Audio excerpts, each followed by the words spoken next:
무엇인지, 축도를 어느 정도 이해하고 있는지 제가 한번 물어봤습니다. 여러분, 어떠한 대답이 나왔을 것 같습니까? 먼저 제가 우리 아이들의 답변을 말씀드리기 전에 이 자리에 계신 여러분들도 여러분 예배 순서지에 보면 맨 마지막에 축도가 있는데 축도가 무엇인지 정확하게 이해하고 계십니까?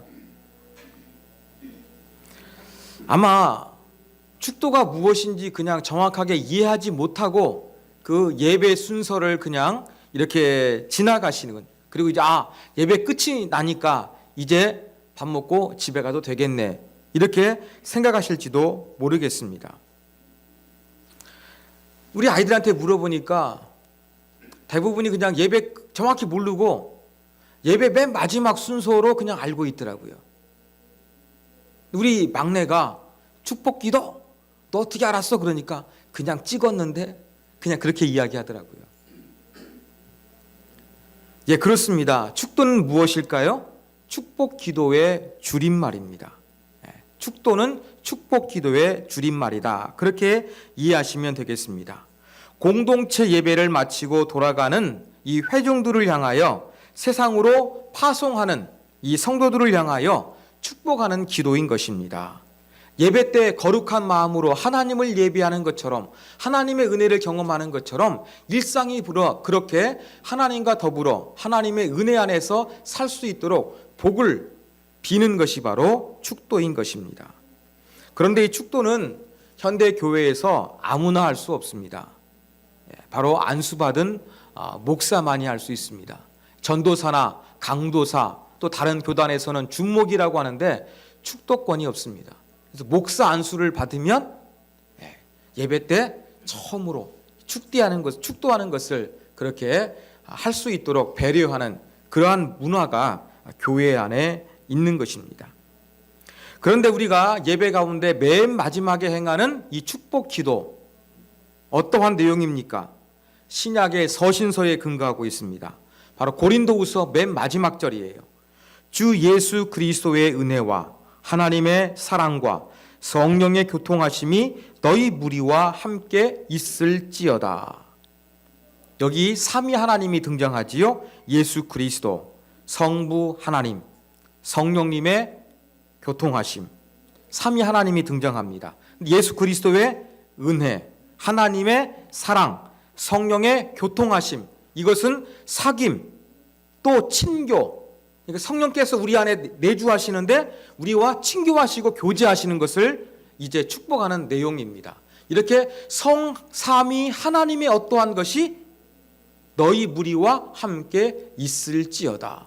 어떤 하나님의 것이 우리와 함께 있는 것이 가장 큰 복이니까 이 문구를 가지고서 현도교회가 축도를 행하고 있습니다. 그런데 우리가 행하는 이 고린도후서 13장 13절의 축도 외에도 구약에도 제사장의 축도가 있습니다. 그런데 대부분의 교회는 신약의 사도적 축도를 사용하고 있습니다. 저는 개인적으로 구약의 축도가 좀 마음에 와닿았습니다. 왜냐? 이 신약의 축도는 성삼위 하나님과 관련되어 있는 것인데 약간은 조금 추상적인 단어로 되어 있는 것 같아서 성도들이 마음에 느끼는 부분이 적지 않을까, 그런 생각을 해봤습니다. 이와 비교해서 구약의 축도는 조금 더 우리가 좋은 말씀 나한테 해주시는구나, 그러한 느낌을 받을 수 있는 것이라 저는 구약의 축도가 어떨까, 그런 생각을 가지고 있었습니다. 그러나 많이는 사용하지 못했습니다. 작은 교회 목사가 이렇게 조금 평범하지 않는 것으로서 예전을 진행하다 보면은 이 교회 이상한 것 아니야 라는 그러한 생각을 할까 두려워서 제가 많이 사용하지는 못했습니다. 하지만 목회를 하면서 이러한 생각이 들었습니다. 보다 풍성한 예배가 되기 위해서 한 해는 신약의 축도를 행하고 다른 한 해는 구약의 축도로 하면 더 예배가 풍성하지 않을까, 그러한 생각을 하게 되었습니다. 그래서 내년에는 제가 구약의 축도를 가지고서 예배 맨 마지막에 그렇게 실시하고자 합니다. 그래서 우리가 구약의 제사장 축도가 무엇인지 한번 이 시간에는 살펴보기를 원합니다. 자, 먼저 구체적인 내용을 살펴보기 전에 왜 구약에 제사장 축도가 있는데 왜 한국 교회에서는 신약의 사도적 축도를 많이 사용하는 것일까? 그 이유를 한번 우리가 살펴보도록 하겠습니다. 아마 가장 큰 이유는 계시의 발달 과정 가운데 완전한 신약이 보다 의미 있다 이렇게 생각하기 때문이라고 저는 추측을 합니다. 왜 그렇습니까?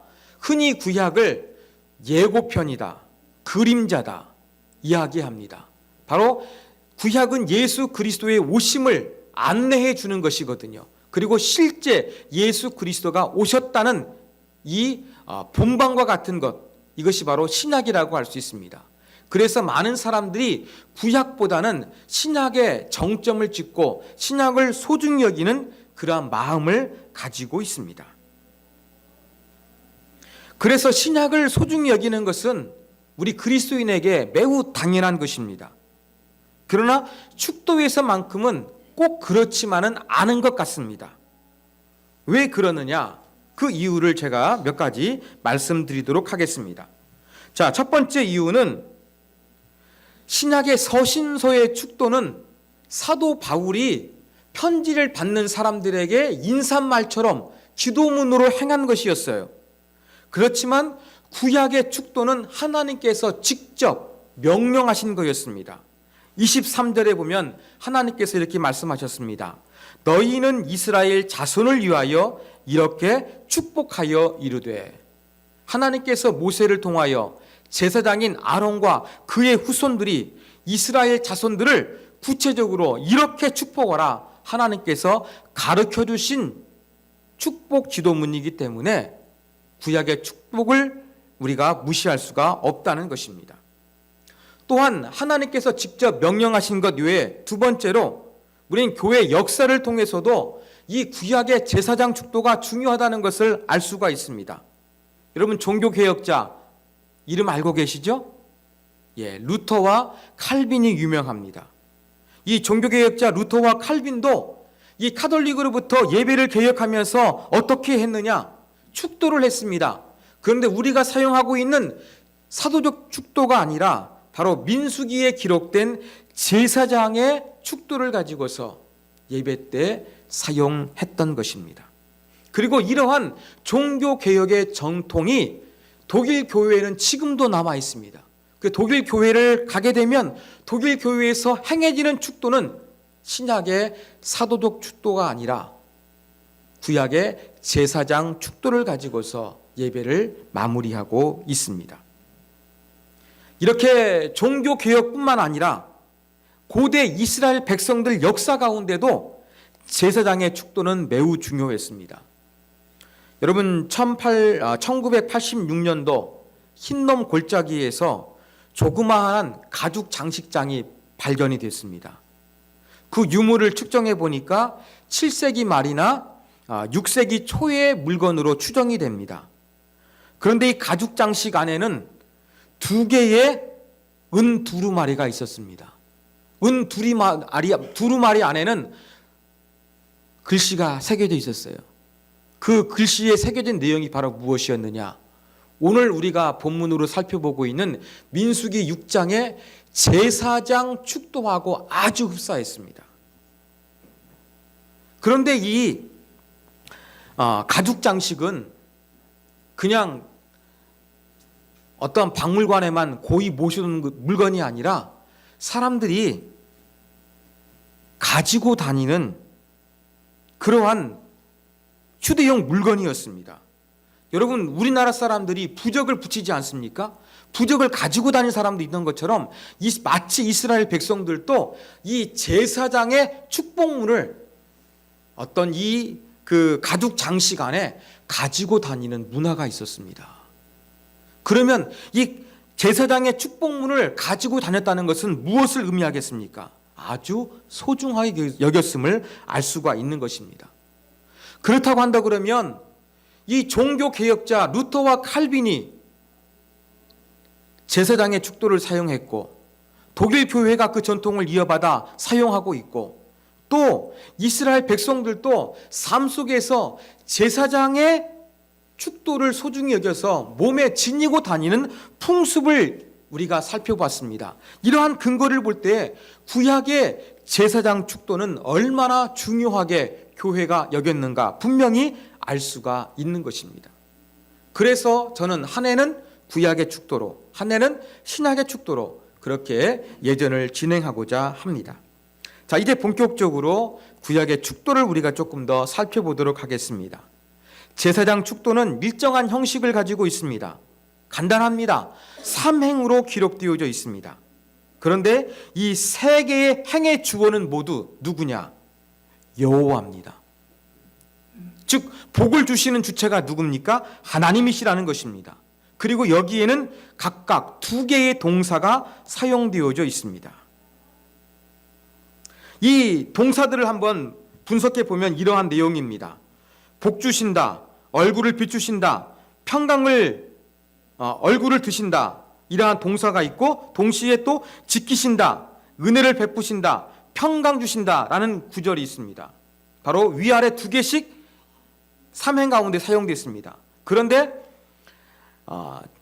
각 행의 첫 번에 사용된 것은 하나님의 행동에 방점을 두고 있고, 그 다음에 두 번째 동사는 하나님의 역사와 행동의 결과를 언급하고 있는 특징을 가지고 있습니다. 하나님께서 주체가 돼서 복을 주시는 행동을 하시면 그 결과가 나타날 것을 선포하고 있는 것이 구약의 축도입니다. 그러면서 이 3행은 점점점 강화되고 있습니다. 세 번째 특징은 매행이 반복될 수 있도록 더 강하게 이루어졌습니다. 먼저 숫자적으로 단어를 볼 때에도 첫 번째 행에서는 히브리 단어 3개, 두 번째는 5개, 그 다음에 맨 마지막 세 번째 행은 7개의 단어로 점점 길어지고 있습니다. 그래서 강화되는 느낌이고, 이렇게 문장만 많아지는 것이 아니라 그 내용도 점점점 강화되어져서 샬롬이라는 이 평강의 축복에 방점을 찍게 되는 내용으로 축도가 구성되어져 있습니다. 자, 그러면 하나님께서 복을 이제 베푸시는데 누가 받느냐? 받는 사람이 누구인지 한번 살펴보겠습니다. 자, 우리 같이 한번 성경 우리 화면을 보시고 읽겠습니다. 여호와는 내게 복을 주시고 너를 지키시기를 원하며, 여호와는 그의 얼굴을 내게 비추사 은혜 베푸시기를 원하며, 여호와는 그 얼굴을 내게로 향하여 드사 평강 주시기를 원하노라 할지니라. 자, 제가 콤마를 해놨습니다. 3행으로 되어 있습니다. 이 구조 가운데서 여호와가 빨간 것이 3번 반복되고 있지요. 그 다음에 동사는 2개씩입니다. 그러면서 복을 누가 받느냐? 내게, 너를, 내게, 내게로. 우리말 성경에는 이렇게 유라는 단어가 4번 반복되어 있습니다만 히브리 원문에는 6번이 등장합니다. 각 행에 2번씩 등장하고 있는 것이지요. 그런데 자, 여호와께서 복을 주십니다. 여기에서 너 단수일까요? 복수일까요? 문법적으로는요. 단수 같습니다. 아니, 복수 같습니다. 그런데 히브리 원문은 단수형으로 되어 있습니다. 그러면 하나님께서 많은 회중이 모였는데 한 사람에게만 복을 주시느냐? 그게 아닙니다. 그럼에도 불구하고 왜 성경은 단수형으로 기록하고 있는 것일까요? 여기에는 깊은 의미가 있습니다. 자, 제가 편하게 예를 들어서 설명해 드리겠습니다. 여러분, 한동안 석유값이 올라가지고 우리 걱정했는데 지금 많이 내려갔습니다. 저 석유가 많이 그렇게 나오는 사우디아라비아 알고 계시죠? 대단한 부유국입니다. 자, 사우디아라비아 오일달러 부유한 나라입니다. 그래서 그 나라 국민들은 부자일 것이다. 우리는 그렇게 추정하고 있어요. 그래 추정하고 있는데 그 나라의 모든 사람이 전부 다 부자일까요? 아니겠죠. 부자인 사람이 많겠지만 가난한 사람도 분명히 있을 것입니다. 바로 이와 같습니다. 하나님께서 너에게 복을 주신다는 것을 복수형이 아니라 너희들이 아니라 각각 너희 한 사람 한 사람에게 복을 주시라는 것을 강조하고 있는 것입니다. 그냥 공동체 복수형을 사용해서 너희들에게 복을 준다 하면은 많은 사람들이 복을 받지만 복을 받지 못하는 사람도 있는 거예요. 근데 하나님은 단수형을 사용하셔서 뭘 강조하십니까? 하나님을 믿는 모든 한 사람 한 사람이 빠짐없이 복을 받기를 원하시는 하나님의 심정이 단수형에 기록되어져 있는 것입니다. 이게 바로 하나님의 복 주시는 마음입니다. 자, 세 가지 행을 이제 하나씩 살펴보겠습니다. 자, 첫 번째 행. 여호와는 내게 복을 주시고 너를 지키시기를 원하며. 하나님이 복을 주신다고 했습니다. 그 다음에 지키신다고 그랬습니다. 여러분, 복을 한 번 주는 것과 복을 유지할 수 있도록 지키는 것은 대단히 중요한 것입니다. 하나님 어떠한 분입니까? 복을 한 번 주시고 끝! 더 이상 없어. 이렇게 말씀하시는 분이 아니라 복을 유지할 수 있도록 지키시고 보호하시는 하나님이시라고 말씀하고 있습니다. 저는 이것을 너무나 깊이 있게 이해할 수 있는 최근의 경험이 있었습니다. 어떤 경험이냐? 여러분, 중국의 물건이 매우 저렴합니다. 그래서 많은 사람들이 직구를 하고 있습니다. 그래서 이 중국의 물건 값이 싸서 좋은 것도 있지만 어떻게 보면 쓰레기 같은 물건도 있다고 합니다. 그래서 잘 분별하는 이 지혜가 필요합니다. 저도 이 교회에서 클래식 감상 모임을 하는데 이 노트북으로 음원을 공급하다 보니까 잡음이 많습니다. 그래가지고 조금 더 좋은 깨끗한 양질의 음을 들려주기 위해서 고민하다 보니까 저는 문과생이고 기계에 대해서 아무것도 모르는데 이것저것 계속 만들게 되었습니다. 제가 무엇을 하게 됐느냐? 좋은 음원을 들려드리기 위해 가지고 기기를 구입하는데 고가의 기기는 제가 구입할 수가 없으니까 저는 조립을 해야겠다, 그런 생각을 했습니다. 조립하는 것도 그냥 뚝딱 오면 되는데 비싸니까 저는 1년 넘게 여유가 조금 있을 때마다 하나씩 물건을 주문해가지고 1년이 넘게 걸렸습니다. 제가 조립 못하니까 제가 알고 있는 수리하시는 사장님에게 가서 조립을 해가지고 소리가 나게 했습니다. 또 그 OPM프라는 게 있는데 그걸 바꾸어가지고 제가 만족하는 소리가 나왔습니다. 근데 만족하는 소리가 나오자마자 이게 한 주일도 못 가가지고 갑자기 소리가 나오다가 갑자기 소리가 끊기게 되는 것입니다. 다시 전원을 켜면 소리가 나오게 되는 거예요. 이 현상을 잡기 위해서 제가 잘 알고 있는 사장님에게 가져갔습니다. 못 고친답니다. 인터넷 검색을 해봤습니다. 그러니까 이 덱이라는 아날로그를 디지털로 바꿔주는 컨버터하는 기계인데 이것은 주로 고치는 데가 별로 없다는 이야기가 인터넷 그 상에서 많이 돌고 있었습니다. 속눈샘 치고 그래도 오디오 기기를 AS 한다는 유명한 곳들 몇 군데 제가 한번 그냥 전화를 해봤습니다. 전부 다 한 곳도 받아주는 곳이 없었습니다. 아, 인터넷에 돌고 있는 말이 사실이구나. 제가 어떻게 했겠습니까? 그래가지고 하는 수 없이 제가 국수 가게를 운영하는 사장님에게 택배로 제가 지금 이 덱을 고치기 위해서 보내놨습니다. 여러분, 제가 원하는 좋은 소리가 났어요. 그런데 이 좋은 소리를 유지하지 못하게 되면 어떻습니까? 지금까지의 제 모든 노력이 물거품이 되는 것입니다. 그리고 저는 그 다음에 소리를 듣는데 그래도 한번 그 전에 들었던 좋은 소리가 있으니까 그 소리가 잊혀지지가 않는 거예요. 그래서 음악을 듣는데 기쁨이 조금 감소가 되고 있습니다. 제가 이러한 심정으로 있다가 설교하기 위해서 이 말씀을 보는데 하나님께서 복을 주실 뿐만 아니라 이 복을 유지할 수 있도록 지키시는 것이 얼마나 중요한지 저는 분명하게 실감할 수가 있었습니다. 사랑하는 여러분, 하나님은 우리에게 무엇 하기 원하십니까? 저와 여러분에게 복을 주시기를 원하십니다. 그러나 한 번의 복으로 끝나지 아니하고 하나님은 그 복이 지속적으로 유지될 수 있도록 우리를 어떻게 하시는 분이십니까? 지키시는 분이세요.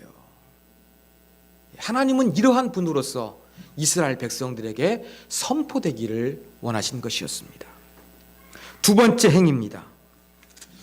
자, 두 번째 행은 하나님께서 이스라엘 백성들을 바라보시는데 좋은 의미로 바라보시는 것을 이야기하고 있습니다. 여호와는 그의 얼굴을 내게 비추사 은혜 베푸시기를 원하며 라는 구절로 되어 있습니다. 여러분, 하나님께서 밝은 얼굴로 대한다는 표현이 구약 성경에 나오고 있습니다. 이것은 긍정적인 의미예요. 그 사람에 대한 사랑과 은혜를 나타내는 것으로 표현합니다. 그리고 또 구약 성경에 보면 하나님께서 얼굴을 숨긴다는 표현이 나와요. 이것은 하나님의 진노를 의미합니다. 그러면 축도에서 하나님께서 친히 얼굴을 비춘다는 것은 무엇이냐면 하나님의 진노가 아닌 하나님의 은혜와 사랑을 그 사람에게로 향하게 하시겠다는 하나님의 마음이 깃들어져 있는 것입니다.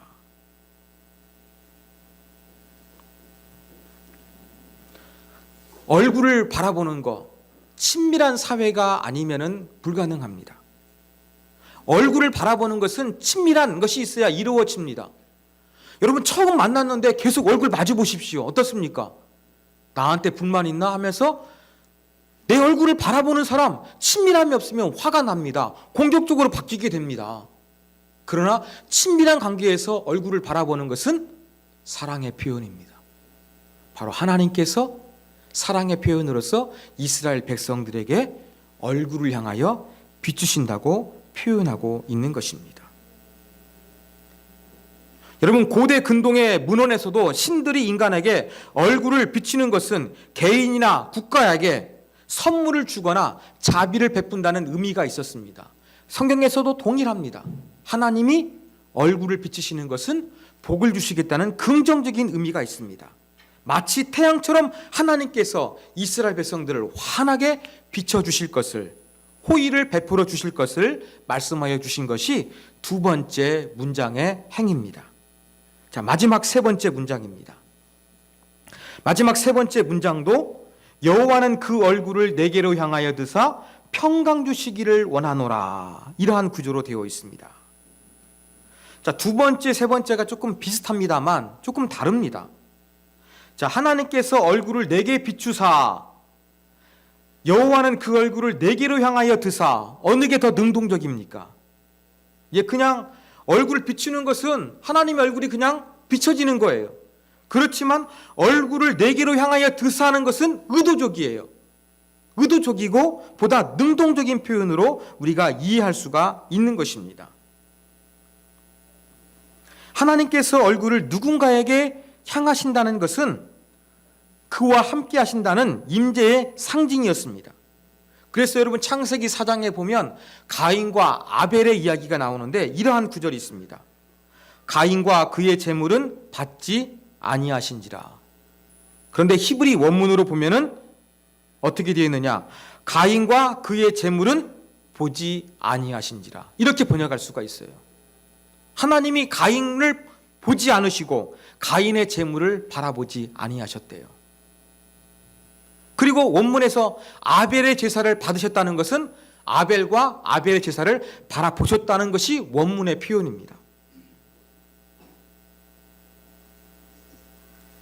이렇게 하나님께서 얼굴을 향하여 드는 것, 하나님이 바라보시는 것, 눈길을 주시는 것은 바로 무엇이냐면 하나님께서 복을 주시고 하나님께서 기뻐하신다는 그 뜻이 담겨져 있는 것입니다. 그런데 여기에 평강이란 단어가 사용됐습니다. 제사장 축도에서의 정점은 평강입니다. 이 평강은 히브리 단어로 샬롬입니다. 이 샬롬은 하나님의 축복의 최고점입니다. 이번 주 어느 성도분께서 샬롬이 무슨 뜻이냐고 이렇게 물으셨습니다. 그래서 제가 쉽게 평안하세요, 안녕하세요 이렇게 인사하는 히브리 사람의 인사말이라고 그렇게 말씀을 드렸습니다. 그런데 이 샬롬은 히브리 사람의 인사말 외에도 다양한 뜻을 가지고 있습니다. 그 성경에서 아주 다양하게 번역이 되고 있는데요. 또 어떤 의미를 가지고 있냐면 그 부족함이 없는 그러한 상태를 의미하는 그러한 것도 됩니다. 샬롬은 어떤 의미가 있냐면 완전하다, 건전하다, 온전하다는 그러한 어원적인 그러한 배경을 가지고 있어요. 그래서 샬롬은 전쟁이나 재해로부터 완전히 자유로운 해방된 상태를 의미할 뿐만 아니라 모든 필요가 흡족하게 채워지는 상태가 바로 샬롬의 상태입니다. 샬롬은 무질서와 소외되는 것, 부족함이 없는 완전한 상태를 의미하는 거예요. 그래서 샬롬은 하나님과의 수직적인 관계나 인간 사회 속에서의 수평적인 관계에서 전혀 막힘이 없이 온전하게 형통한 삶, 이 자체가 바로 샬롬이라고 할 수가 있는 것입니다. 바로 하나님께서 이러한 샬롬을 주기를 원하신다, 그렇게 말씀하고 있는 것입니다. 이게 바로 제사장이 축복해야 되는 축복의 내용이었습니다. 자, 제사장은 하나님의 명령을 받아서 그 가르쳐 주신 말씀 그대로 이스라엘 백성들을 축복하면 되는 거였습니다. 그러나 축복은 누가 내리시는 것일까요? 축복 기도는 제사장이 하지만 복을 주시는 분은 하나님이십니다. 그래서 하나님께서 이렇게 말씀하셨습니다. 27절, 내 이름으로 이스라엘 자손에게 축복할지니 내가 그들에게 복을 주리라. 자, 축복하는 제사장의 행동을 하게 되면 하나님께서 복을 주시겠다는 의미로 우리는 이렇게 이해합니다. 많은 성경들이 이렇게 번역하고 있습니다. 그러나 히브리 원문의 정확한 의미는 어떻게 번역할 수 있느냐? 제사장들이 내 이름을 이스라엘 자손 위에 두어랍니다. 내 이름으로 이스라엘 자손에게 축복하라는 내용이 원문에는 내 이름을 이스라엘 자손에게 두라는 의미예요. 하나님의 이름을 이스라엘 자손에게 둔다는 의미가 무엇일까요? 두 가지 의미가 있습니다.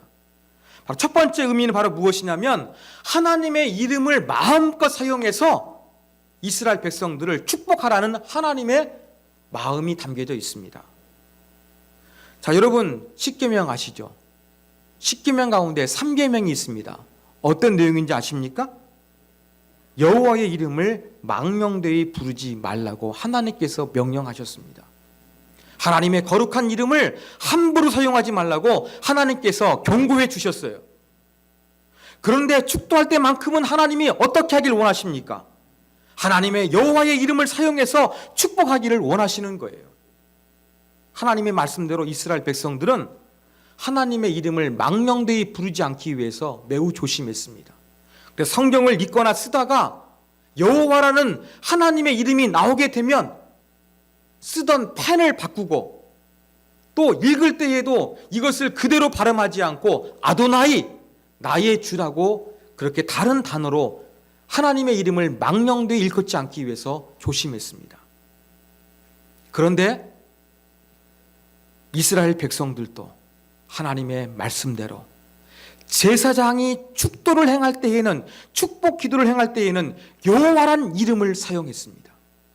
바로 하나님은 축복 기도를 하시면서 우리에게 어떠한 것을 원하셨습니까? 바로 내 이름을 조심하게 사용해야 한다. 하지만 사람들을 축복할 때에는 내 이름을 마음껏 사용하면서 사람들을 축복해라. 이것이 바로 하나님의 복 주시고자 하는 마음이라는 것을 우리가 분명히 알아야 되겠습니다. 또 한 가지, 이스라엘에게 내 이름을 두라는 두 번째 의미는 바로 무엇이냐면 하나님의 임재와 관련이 있습니다. 하나님은 기계적으로 그냥 제사장이 어떠한 마음 상태든지 축복 기도문을 외우면 복을 주시는 것이 아니에요.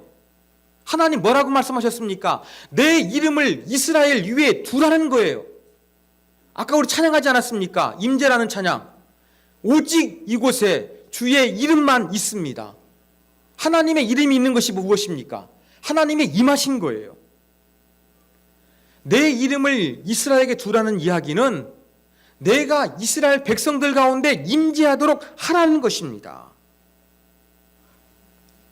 이것이 바로 하나님께서 원하시는 거예요. 하나님은 무조건 복을 주시는 것이 아니라 하나님은 임마누엘로 이스라엘 백성들과 함께하길 원하시는 것입니다. 이게 바로 하나님의 마음이에요. 제사장의 축도는 복을 임하게 하는 마법의 주문이 아니라 하나님께서 함께 거하시도록 그러한 구조와 그러한 상황을 만들고 하나님이 거기 계심으로 말미암아 여호와의 이름을 둠으로 말미암아 자연스럽게 하나님의 복이 흘러가는 것, 이것이 바로 하나님께서 원하시는 축복의 내용이었습니다. 이게 바로 구약의 제사장 축도였습니다.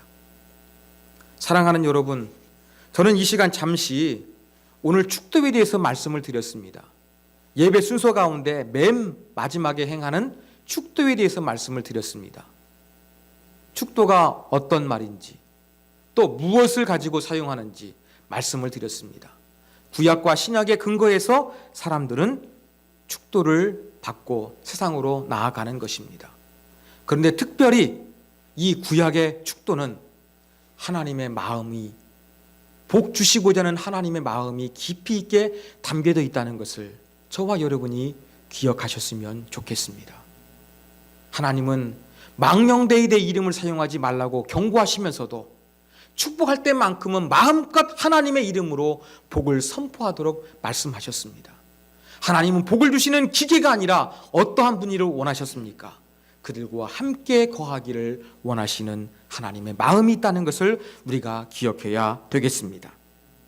우리는 오늘도 예배를 마치게 되면 맨 마지막 순서에 축도를 행하게 될 것입니다.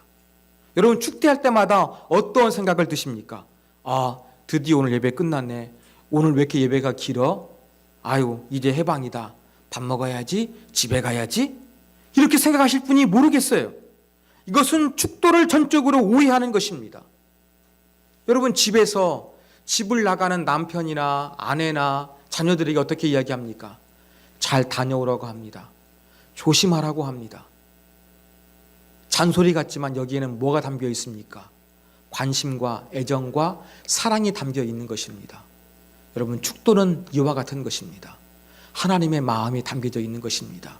예배를 마치고 세상에 돌아가게 되면 세상에서 넘어지고 세상에서 패배하는 것이 아니라 하나님과 동행하고 조심해서 하나님 말씀대로 살아갈 수 있는 자가 되라는 그러한 의미를 담아 사람들을 삶의 자리로 파송하는 것이 바로 축도라는 것을 여러분들이 기억하시기를 바랍니다. 그래서 축도를 여러분 받으실 때 정말로 세상 속에서 내가 하나님과 동행하고 하나님의 말씀대로 살려는 그러한 하나님의 간절한 마음의 기도가 이루어지는 것이구나. 여러분, 이렇게 생각을 하시고 축도를 잘 마음속에 사모하는 마음으로 들으셨으면 좋겠습니다.